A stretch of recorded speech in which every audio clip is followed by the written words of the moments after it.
54, 71, 75 மற்றும் 99 ஆகிய எண்களில் இருந்து எந்த எண்ணை கழித்தால் அதன் மீதம் சம விகிதத்தில் இருக்கும் சொல்லியிருக்காங்க. இப்போ அதுல எந்த எண்ணை கழித்தால் சொல்லியிருக்காங்களா, அந்த கழிக்கிற எண்ணை நாம வந்து எக்ஸ்ன்னு எடுத்துப்போம். அப்போ 54 minus X, 71 minus X, 75 minus X, 99 minus X சம விகிதத்தில் சொல்லியிருக்காங்களா. அப்ப இது எப்படி எழுதி 54 minus x by 71 minus x equal to 75 minus x by 99 minus x ன்னு எழுதலாமா. இப்போ இந்த டிவைட்ல இருக்கிறது ஈக்குவல் டு இந்த பக்கம் வந்து டிவிஷன்ல வந்துருமா. அப்போ 54 minus x into 99 minus x equal to 75 minus x.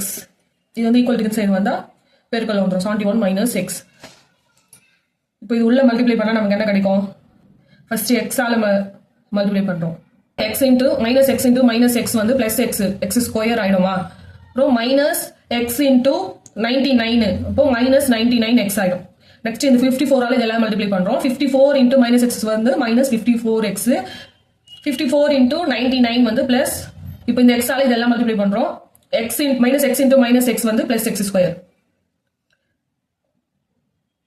minus x into 71 வந்து minus 71x.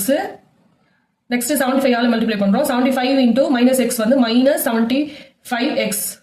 Next 75 into 71 multiply பண்ணா நமக்கு என்ன கிடைக்கும்? 5325 கிடைக்குமா. இப்போ இது ரெண்டும் ஆட் பண்ணா என்ன கிடைக்கும்? 99 minus 99 minus 54x ஆட் பண்ணா minus 153x கிடைக்குமா. இந்த x ஸ்கொயரும் கேன்சல் ஆயிடும். Plus 5346 equal to minus 71x minus 75x add பண்ணா நமக்கு என்ன கிடைக்கும்? minus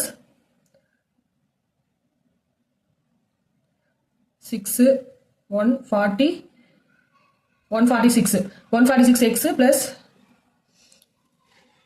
5325.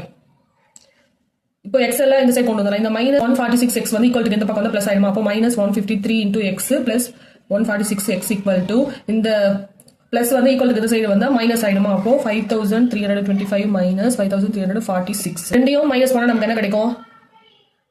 minus 7x equal to இது ரெண்டையும் மைனஸ் பண்ணா minus 21 கிடைக்குமா. இந்த மைனஸ் கேன்சல் ஆயிடும். 7 3s are 21. அப்போ x ஈக்குவல் டு வேல்யூ வந்து 3. இதுக்கான ஆன்சர் வந்து ஆப்ஷன் C 3.